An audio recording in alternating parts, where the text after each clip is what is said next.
자, 오늘 말씀은 말라기 1장에서부터 4장 전체의 말씀입니다. 이 말라기의 기록 연대를 우리가 유심히 살펴볼 필요가 있습니다.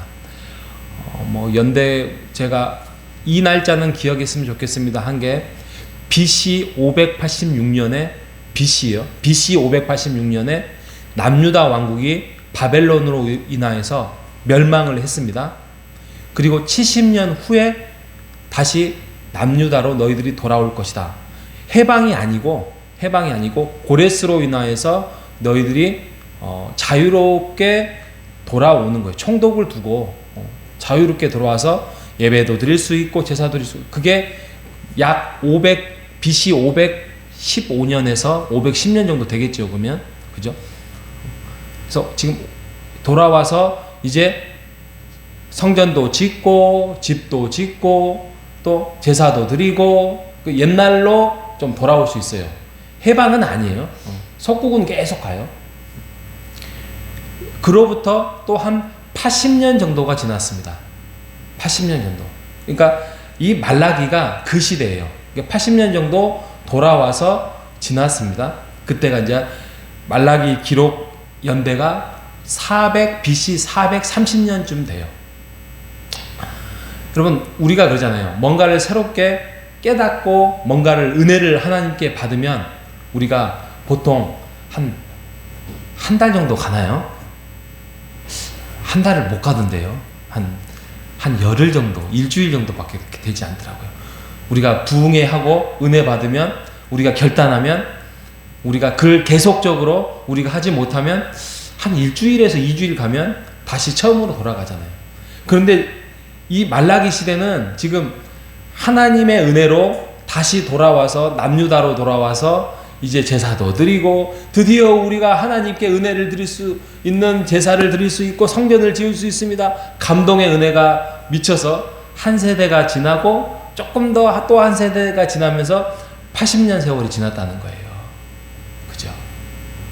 우리가 6.25를 경험을 해보신 권사님도 계시고 그러는데, 그때 아마 살았던 사람들 모르면 몰라도 우리나라가 얼마나 소중하구나, 우리나라의 그런 주권이 얼마나 소중하구나, 일제시대에 살았던 사람들이 그렇게 생각을 했겠죠. 그런데 세월이 흘러서 지금 6.25를 한 70년, 80년 됐잖아요. 근데 우리가 그거에 대해서 전쟁이 일어났는가, 우리나라가 나라가 뺏겨본 적이 없는데, 이런 세상을 살아가는 거예요. 지금 20대, 30대 이런 애들이 이번 마침 또 이렇게 사건이 우리나라에 일어나서 막 새로운 문화로 주권에 대한 이런 운동이 일어나고 있지만, 지금 말라기 시대가 제사장 그리고 백성들 또 성전의 레위인 이런 사람들이 한 80년이 지나고 난 다음에 정말 온전하게 하나님께 제사를 드리고 그 역할을 수행하고, 관리면 관리대로, 또 백성은 백성대로, 제사장은 제사장대로 그 역할을 하고 있느냐 봤을 때 완전히 무너져 버렸다는 거예요. 형식은 남아있어요. 형식은 남아있는데 완전히 이 제사와 삶이 무너져 버린 거예요. 그래서 전체를 다 한번 읽어보면 정말 어떻게 이럴 수가 있나 할 정도로, 그런데 이 백성들이 하나님께 1년에 한 번씩 드려야 할 양들 있잖아요. 소들 있잖아요. 근데 우리 집에 소가 예를 들면 한 20마리가 있어요. 근데 하나님께 좀 있는 사람들이 소를 드리고, 조금 더 어떤 중류층의 사람들이 양을 드리고, 더 없는 사람들이 더 이렇게 다른 거 드리잖아요. 근데 예를 들면 소나 양 중에 20마리, 50마리, 100마리가 있는데 그 중에 양이 드리는 게 너무 아까운 거야. 왜냐하면 어차피 태워서 없어질 건데, 그러니까 딱 보니까 제가 다리가 절름박이야. 그러면 야, 이거 드리자. 어차피 하나님이 태워서 없어질 거. 그러면서 저는 거, 약한 거, 심지어는 눈먼 거, 이런 짐승을 드리는 거예요. 제가 옛날에 뭐 이제 부교육자를 하다 보니까 뭐 그렇게 선물은 많이 안 들어와요. 선물 안 들어오는데 선물을 어떤 박스를 이제 뭐 명절이었는지 뭐였는지 이렇게 받았어요. 받았어요. 그래서 어떤 뭐 음료였던 것 같아요. 그런 뭐 정관장 그런 거 있잖아요. 그래서 그거를 받아가지고 그걸 이제 감사합니다 하면서 너무 감사합니다 딱 하고 딱 해가지고 먹으려고 딱 봤더니 제조년월일이 한 달밖에 안 남았어요. 그러니까 정관장에서 인터넷으로 주문을 해가지고 잘못 왔는지 아니면 집에 있다가 이거를 이제 가지고 있다가 한 1, 2년 가지고 있다가 보통 한 2년 정도 되잖아요. 가지고 있다가 이것을 저를 줬는지는 잘 모르겠습니다. 그런데 그를 받는 순간 마음이 너무 아팠어요. 이게 사고인지 이것을 말해서 회사가 제조년원이 오래된 것을 말을 해야 되느냐, 그래서 바꿔야 되느냐, 아니면 정말 이분이 어떤 말을 절대 하지 않겠지만 이렇게 있다가 그냥 임박한 것을 모르고든 알고든 드렸는지. 근데 말을 했겠어요, 안 했겠어요? 말을 못 하지요. 그죠? 왜냐면 상처받으니까. 의도적이든 의도적이지 않든. 그래서 하루에 제가 3개씩 먹었어요. 그래서 아무튼 먹었어요, 아까우니까. 기분이 안 좋았어요. 의도적이든 의도적이지 않든. 그런데 만약에 우리가 높으신 분들한테 어떤 선물을 줄 때 정성을 들이잖아요. 어떤 걸 드리면 저분이 뭘 먹고 뭔가 좀 건강하게 또 내 마음을 알아줄까 이렇게 하는데, 지금 백성들이 또 제사장이 딱 가져왔는데 너 저는 것 가져왔어? 그래서 제사장이 커트를 시켜야 되는데 거기서 이제 신약 시대, 예수님 시대에 오면은 이제 그런 장면들이 성경에는 나와 있지는 않지만 그런 이제 역사에 나와 있어요. 그래서 저는 거 가져오면서 예를 들면은 한 5만 원 정도 딱 제사장에게 건네줘가지고 야 이거 쓰세요. 그러면은 받아준다는 거예요. 이게 이제 그 신약 시대 그 역사적인 상황에 나와 있는 내용들이에요. 그래서 그걸 받아주고 저는 것들이 하나님이 그거 보시고 지금 말씀하시는 거예요. 너희들을 총독에게 한번 갖다 줘 봐라.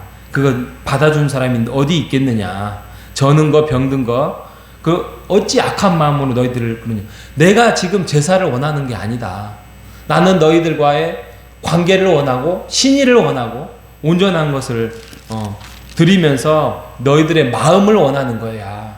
그러면서 쭉 이야기해요. 너희들의 거짓된 거, 뭐 율법을 지키지 않는 거, 나를 사랑한다고 거짓으로 말해놓고 옆에 있는 사람들을 핍박하고 괴롭히고 가난한 사람들을 더 착복하고 세상과 타협하고 하나님이 거룩하라 했는데 거룩하고는 전혀 상관없는 너희들은 사명자의 길을 가야 되는데 그 사명자의 길을 알지도 못하고 너희들의 행복과 안위로만 생각을 하고 있고 너희들은 집을만 윤택하게 짓고 있지만은 나의 성전은 점점 초라해지고 이때 지금 누가 나타나냐면 느헤미야가 나타나요. 느헤미야가 성벽을 지어야 되는데 성벽을 짓지 않는 모습을 보고 또 옆에서 회방하는 자들 나오고 또 여기서 이제 그 함께 짓는 학계 나오잖아요. 이렇게 하는 것처럼 그 사람들이 어떤 형식은 나와 있지만 내용은 전혀 없는, 이방인과의 결혼하고 아내를 배신해서 쫓아내고 그래서 거짓된 결혼을 하고 거짓과 학대와 폭력을 일삼는 그런 모습을 지금 말하고 있습니다. 그래서 하나님께서 이제 암흑의 시대를 열게 해요. 그래서 400년 동안 이제 말라기와 이 성경, 신약 성경의 사이에 400년 동안 이제는 아무 선지자도 없고요. 완전 깜깜한 시대를 이제 경험하게 된다는 것입니다. 예, 뭐 말라기 말씀은 정말 뭐 한 뭐 사경회를 열 정도로 정말 우리가 꼼꼼하게 살펴봐야 할 부분입니다. 결론적으로 말씀드리면 그럼에도 불구하고 하나님이 그런 어둠을 잠시 너희들에게 하나님이 없는, 하나님의 임재, 하나님이 없는 시대를 한번 살아보라 해놓고 나중에 이제 예수 그리스도를 보내주시는 거예요. 하나님이 포기하지 않습니다. 암흑기를 주고 우리의 답답함을 줄지언정 하나님은 하나님의 백성, 하나님의 나라를 포기하지 않습니다. 그 암흑의 시대를 살아가는 사람들이 불행한 거예요. 그러니 우리가 하나님 앞에 온전하게 거룩한 제사, 거룩한 예배, 온전한 신앙을 우리가 회복하며 살아가는 우리 모두가 되시기를 바랍니다. 우리만 손해입니다. 우리만 손해를 살아갈 수밖에 없습니다. 하나님은 또 하나님의 역사를 펼쳐나가실 것입니다. 만약에 오늘날 우리가 형식적으로 예배를 드리고 신앙생활을 하고 하나님께 헌금을 드릴 때 형식적으로 드리고 그러면 우리도 그러한 시대를 살아갈 수 없어요. 그러한 시대가 뭐 암흑기 50년, 암흑기 100년을 살아가고 나중에 7, 80년 후에 100년 후에 또 하나님이 새로운 역사를 펼쳐나갈 수 있는 생명의 역사를 펼쳐나갈 수 있는 것처럼 우리가 암흑기 시대를 살지 아니하려고 한다면 진정한 하나님 앞에 예배를 드려야 됩니다. 예배를 사모하며 오늘 벌써 금요일이잖아요. 이번 주일 우리가 호산나 큰 잔치로 또 주님과 함께 성도들과 함께 나누며 살아갈 때에 우리가 빛을 발하는 그리스도인이 되기를 바랍니다. 하나님이 기뻐하는 제사, 하나님이 기뻐하는 예배, 하나님께 다가서는 우리 모두가 되시기를 주님의 이름으로 축복합니다. 하나님 감사합니다. 말라기 말씀을 통하여서 그들의 모습이 어쩌면 확대된, 축소된 우리의 모습이 아닌지 다시 한번 우리를 돌아봅니다.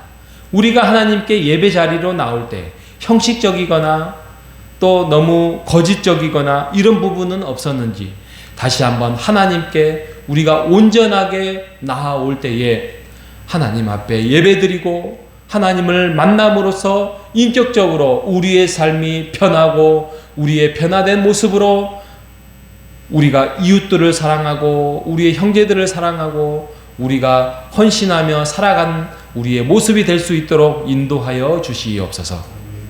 하나님 벌써 금요일입니다. 하나님 내일 모레면 또 우리가 주의 날로 지키는데 주의 날을 사모하며 준비하며 우리가 예배 자리를 지키는 자로 나아갈 수 있도록 인도하여 주시옵소서. 살아계신 예수님의 이름으로 기도합니다.